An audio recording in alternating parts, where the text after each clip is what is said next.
Hi student, education super classes में एक बार फिर से आपका स्वागत है। और आज हम लोग एक ऐसे चैप्टर को पढ़ने जा रहे हैं, है ना, जो मजदूरी पर आधारित होगा, time and work. Time and work के क्वेश्चंस को मैं सॉल्व करा रहा था और प्रीवियस क्लासेस में मैंने 2-4 क्वेश्चंस 5 क्वेश्चन सॉल्व भी करा दिए हैं। आज हम लोग मजदूरी पे आधारित उसी चैप्टर से रिलेटेड क्वेश्चन को सॉल्व करेंगे, ठीक है। तो जो लोग चैनल पे नए हैं वो चैनल को सब्सक्राइब कर लीजिएगा, है ना। अगर वीडियो पूरा देखिए और अगर अच्छा लगेगा तो आप क्या करेंगे, वीडियो को शेयर भी कर दीजिएगा, ठीक है। तो आते हैं हम लोग, बहुत ज्यादा समय नहीं लगेगा क्योंकि मैथ्स क्या होता है कि बोरिंग सब्जेक्ट लोग कहते हैं होता है, लेकिन मैं बोरिंग होने नहीं देता हूँ और बहुत ही इजी मेथड से आप लोगों को समझाता हूँ, ठीक है। पूरा वीडियो आप देखेंगे और आपको कहीं भी बोरियस महसूस नहीं होगी, ये मेरा वादा है। तो आइए हम लोग आज के पहले क्वेश्चन को सॉल्व करते हैं, ठीक है, जो मजदूरी पे आधारित है टाइम एंड वर्क से। तो ये रहा आज का क्या है क्वेश्चन। पहले क्वेश्चन को हम लोग खूब अच्छे तरीके से पढ़ते हैं और उसके बाद में समझते हैं क्या है क्वेश्चन। कह रहा है राम, श्याम और मोहन कोई काम क्रमशः 20 दिन में करता है। 20, 25 और 30 दिन में। देखिए क्रमशः लगा हुआ है, क्रमशः का मतलब है कि एक सीक्वेंस में है। जो पहले होगा, राम है अगर तो राम का क्या होगा, 20 दिन, ठीक। श्याम है 25 दिन और मोहन 30 दिन में करता है, ठीक है। ये तीनों मिलके कर सकते हैं। कह रहा तीनों ने मिलके पूरा काम किया भी और 3700 रुपया परिश्रमिक के रूप में उनको दिया गया। टोटल तीनों का मिला करके 3700 रुपया दे दिया गया कि चलो आपने मेहनत किया है तो आपकी ये मजदूरी हो गई, ठीक है। अब मोहन का परिश्रमिक पूछा गया कि ये बताइए मोहन को कितना मिलेगा। आप लोग कहेंगे सर 3700 3 लोग हैं, बराबर बराबर बांट लेंगे, ऐसा नहीं है। देखिए परिश्रमिक जब कोई काम अलग अलग करते हैं, भाई जाहिर सी बात है कार्य क्षमता पे ही पैसा दिया जाता है, एक बात समझिएगा, ठीक है। तो ऐसे क्वेश्चन को जो हम लोग सॉल्व करते हैं, भाई कार्य क्षमता किसी की ज्यादा है किसी की कम है, तो उसी हिसाब से उसकी सैलरी होगी। किसी कंपनी में आप काम कर रहे होते हैं तो आपके पास स्किल अच्छी है, आप कई दिन से कई साल से काम कर रहे हैं तो आपकी सैलरी अच्छी होगी। जिसके पास उस फील्ड में बहुत ज्यादा कुशलता नहीं है, परिपक्व नहीं है, बहुत ज्यादा नॉलेज नहीं है, नया नया जाएगा, उसकी काम उतना ही करेगा लेकिन उतनी ही टाइम करेगा, सैलरी उसकी कम रहेगी, ठीक है। तो इस हिसाब से हम लोग क्वेश्चन को समझते हैं, ठीक है। तो मोहन का परिश्रम ज्ञात करना। देखिए एक बात समझ लीजिए, जब कई व्यक्ति एक साथ मिलकर काम करते हैं तो उनका जो परिश्रमिक अनुपात हो जाता है उनकी कार्य क्षमता के अनुपात के बराबर होता है। कई व्यक्ति मिलकर काम करेंगे तो जो उनका परिश्रमिक अनुपात होगा उनकी कार्य क्षमता के अनुपात के बराबर होगा। ऐसे समझते हैं इसको बहुत आसान तरीके से। हम जैसे कौन कौन काम कर रहे हैं, राम, मोहन,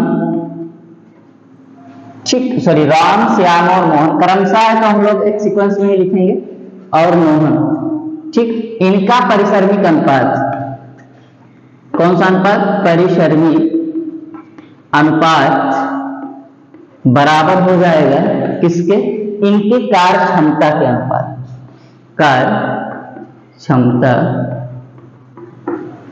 के अनुपात के बराबर हो जाएगा, ठीक। इतना समझ गए आप लोग।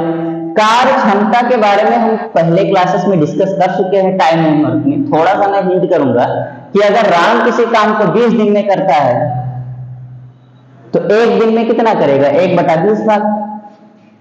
25 दिन में करता है तो 1/25, 30 दिन में करता है तो 1/30, ठीक। तो ये इसकी कार्य क्षमता हो जाएगी, ठीक है। तो देखते हैं, यहां से सॉल्व करते हैं। कार्य क्षमता का अनुपात हम लोग कर लेंगे। राम कितना कर रहा है, 20 दिन यानी 1/20 अनुपात कर लेंगे। श्याम कितना कर रहा है, 25 दिन में यानी 1/25, और मोहन कितना कर रहा है, 30 दिन में यानी 1/30, ठीक। ये इतना समझ में आ गया होगा आप लोगों के। देखिए इस टाइप के जब अनुपात दिए हों तो आप सबसे पहले क्या करेंगे, इनका एलसीएम ले लेंगे। एलसीएम लेने के बाद में उससे इसमें मल्टीप्लाई, जैसे इसका एलसीएम करेंगे तो 300 आएगा, ठीक है। आप लोग एलसीएम कर लीजिएगा तो 300 गुणे 1/20, 1/20 अनुपात 300 गुणे 1/25 अनुपात लगाएंगे, और 300 गुणे 1/30, ठीक है। 300 गुणे 1/30। जब इनका अनुपात कर लेंगे तो आप कट कर देंगे, ठीक है। 0 से 0 और 15 गुणे 30 यानी ये हो जाएगा 15 अनुपात, मैं डायरेक्ट लिख दे रहा हूं, ठीक है। 25 को आप 30 में करेंगे तो 12 आएगा अनुपात, और 30 को 30 से आप कट करेंगे तो 30 2 में 30, ठीक। तो यानी 10 आ जाएगा। ये इनका अनुपात निकल के आ गया, कार्य क्षमता का अनुपात आपको मिल गया। एक बात समझिएगा, अगर किसी की कार्य क्षमता का अनुपात अगर आपको दे दिया जाए, फिर जो पैसा कहा जाए वो बांटना है तो बहुत आसान हो जाता है। कैसे? अनुपातिक योग कर लेंगे हम लोग। तो अनुपातिक योग करोगे, सबसे पहले क्या करोगे, अनुपातिक योग यहां कर दे रहे हैं जिससे कि आप लोगों को देखने में समस्या ना हो। अनुपातिक योग करोगे तो 15 12 27 और 10 37 क्या हो जाएगा, 37 इसका हो जाएगा अनुपातिक योग। देखिए अब अनुपातिक अनुपात में है और अनुपातिक योग आपको दे दिया जाए तो आपको जितना पैसा मिला है, जिसका पूछा जाएगा उससे भाग कर देना है अनुपातिक योग से। ठीक है, जैसे राम का अनुपात कितना है, 10 अनुपात, तो राम सॉरी मोहन का, और मोहन का आपसे पूछा गया है कि मोहन का परिसर ज्ञात करना है, तो आप क्या लिखेंगे, मोहन, तो मोहन का कितना है 10, तो 10 बटे क्या हो जाएगा 37 गुणे टोटल पैसा कितना है 3700 रुपया है, और इसको कट कर देंगे 37 से 37 को, तो 1 आ जाएगा, 100 को 10 से मल्टीप्लाई करेंगे तो 1000 रुपया क्या हो जाएगा, इसका परिसर्मिक हो जाएगा। मोहन को कितना मिलेगा 1000। ठीक है, आया समझ में? जो अनुपात होगा जिसका पूछा जाएगा, मोहन का पूछा गया तो 10 किए, अभी आपका श्याम का पूछा जाता है ना, तो श्याम को 12 बटे 37 कर देते, तब कितना आ जाता, 1200 आ जाता। अगर आपको राम का पूछा जाता है तो राम को 15 बटे 37 कर देते, और 37 से 37 कट हो जाता, 100 इधर आ जाता, 1500 आ जाता।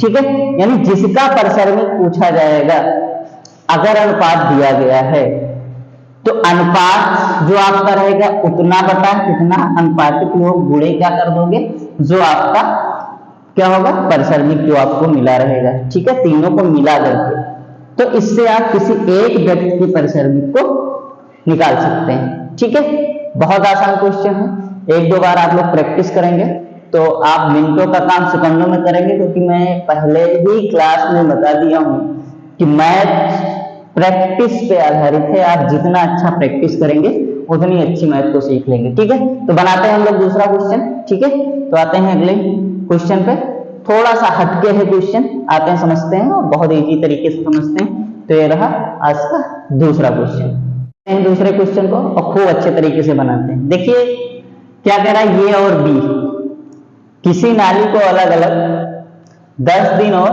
15 दिन में खोद सकते हैं। एक नाली है और उस नाली को खोदना है, ये और बी दो व्यक्ति हैं। ठीक है, और एक ये कितना दिन लगाता है उसी नाली को खोदने में, 10 दिन एक नाली को, और फिर वही नाली को 15 दिन में ये करता है बी। ठीक है, अब क्या है, यदि पूरी खुदाई का व्यय कह रहा है 450 रुपया, कितना हो 450 रुपया पूरी नाली की खुदाई में व्यय लगा, तो कह रहा बी को कितने रुपए प्राप्त हुए, बी को कितना रुपया दिया गया। तो देखते हैं ये और बी का, ये और बी का क्या निकालेंगे हम लोग, परिसर्मिक अनुपात। क्या निकालेंगे, परिसर्मिक अनुपात। भाई जो मेहनत की है, किस अनुपात में दोनों लोगों ने मेहनत किया, तो इसको हम लोग पहले बना लेंगे। तो जब ये और बी का परिसर्मिक अनुपात हम लोग निकालेंगे तो हम पाते हैं कि ये क्या करता है 10 दिन में करता है, तो यानी कार्य क्षमता उसका क्या हो जाएगा 1/10। अनुपात लगाएंगे बी कितने दिन में करता है, बी करता है 15 दिन में, तो कार्य क्षमता उसका कितना हो जाएगा 1/15। जाहिर सी बात है भाई, ये किसी काम को 10 दिन में कर लेता है, यानी 10 दिन लगता है उसको एक काम को करने में, तो पहले दिन कितना करेगा, तो पूरे काम का 10वां हिस्सा ही तो कर पाएगा। ठीक है, अब क्या करते हैं, मैंने बताया इसका एलसीएम लोगे आप लोग, एलसीएम 30 हो जाएगा, और 30 से इसमें मल्टीप्लाई कर देना है 1/10 में, अनुपात लगाएंगे 30 गुणे 1/15 हो जाएगा, कुछ करना नहीं है, 10 3 30 और 15 गुना 30, यहाँ 3 आएगा और यहाँ 2 आएगा, यानी अनुपात क्या बना 3:2। इनका जो परिसर्मिक अनुपात था वो निकल के आ गया कितना 3:2। बहुत आसान। अब जिसका पूछा जाएगा अनुपातिक योग निकाल लेंगे आप लोग, क्या निकालेंगे अनुपातिक योग, अनुपातिक योग, और अनुपातिक योग आप निकालेंगे, यहां मैं लिख दे रहा हूं अनुपातिक योग, और अनुपातिक योग निकालेंगे तो 3 और 2 5 हो जाएगा। अब जिसका पूछा जाएगा, किसका पूछा गया है, बी को कितने रुपए मिलेंगे, तो बी का पैसा क्या है ये के बाद कौन आता है, बी, यानी 2। अनुपात में क्या है, 2 है। तो हमने कहा कि अगर आपको पैसा दिया जाए दोनों का मिला के, तो जो अनुपात होगा जिसका उतना और बटा अनुपात का योगफल कर देना है 5 और गुणे जो पैसा होगा 450। क्या करेंगे, 5 9 45, 90 हो जाएगा और 90 दूना क्या हो जाएगा, 180। 180 रुपया किसको मिलेगा, बी को मिल जाएगा। किसको मिल जाएगा, बी, यानी बी का परिश्रमिक कितना हो जाएगा, 180 रुपया। आप कहोगे सर तो ये को कितना मिलेगा, तो हम कहेंगे 3/5 कर दो, तब भी 90 आएगा और 90 को आप 3 से मल्टीप्लाई करोगे तो 270 हो जाएगा। ठीक है, आ गया समझ में। तो जाहिर सी बात है भाई, हमने पहले ही बता दिया है कि कोई भी तनख्वाह, कोई भी सैलरी किसी की परिष्कार क्षमता पे ही निर्भर करता है। एक ही काम को 2 लोग कर रहे होते हैं, लेकिन दोनों की सैलरी अलग अलग हो सकती है। क्यों अलग हो सकता है, क्योंकि किसी की कार्य क्षमता बहुत अधिक है, बहुत टैलेंटेड है, उस क्षेत्र में माहिर है, और किसी की कार्य क्षमता क्या है, कम है। लेकिन दोनों को एक ही फील्ड में काम करना है, और लेकिन दोनों को पैसा कम ज्यादा मिल रहा है। उसी हिसाब से राम अगर वो काम करता है तो 10 दिन में ही कर लेता है, और भी 15 दिन में लगाता है वही गड्ढा खोदने में, नाली की खुदाई करने में। तो जाहिर सी बात है ये बहुत तेजी से काम करता है और ये धीरे काम करता है बात सही कि नहीं। अब जब ये धीरे काम करता है, इसकी कार्य क्षमता कम है तो कम पैसा मिलेगा, जिसकी कार्य क्षमता ज्यादा रहेगी उसको ज्यादा पैसा मिलेगा। ठीक है, तो ये था क्वेश्चन। ठीक, तो अगर एग्जाम में इस टाइप के क्वेश्चन बनते हैं जो मजदूरी पे आधारित हो, तो आप लोग बहुत आसानी से मजदूरी पे आधारित क्वेश्चन को सॉल्व कर लेंगे, है ना। तो एक बार फिर मैं कहूंगा, अगर आप लोग चैनल पे नए हैं तो चैनल को लाइक और सब्सक्राइब कर लीजिए। इसका मैं पार्ट पहला भी दे चुका हूं, है ना। टाइम एंड वर्क का एक पार्ट मैंने दे दिया है, आप लोग प्लेलिस्ट में जाइएगा, यूट्यूब पे एक प्लेलिस्ट है मेरा, ठीक है, यूपी पेट करके है, ठीक है। उसमें आपको परसेंटेज से रिलेटेड चैप्टर्स मिल जाएंगे, उसमें आपको टाइम एंड वर्क के चैप्टर्स मिल जाएंगे, उसमें आपको नंबर सिस्टम के चैप्टर्स मिल जाएंगे, उसमें आपको फ्रैक्शन के चैप्टर्स मिल जाएंगे। यानी सारे चैप्टर्स धीरे धीरे जो मैं पढ़ा रहा हूँ एक प्लेलिस्ट में उसको मैं सेव करता जा रहा हूँ, और आप लोग जाकर के जो भी चैप्टर्स आपको देखना होगा, तो मैं बहुत ज्यादा क्वेश्चन नहीं कराता, बेसिक क्वेश्चन जो एग्जाम में आए और आप कर ले जाओ। ठीक है, तो मिलते हैं अगले क्लास में। आज के लिए बस इतना ही, ठीक है। थैंक यू, और लाइक और सब्सक्राइब जरूर कीजिएगा वीडियो को, ठीक है। मिलते हैं कल के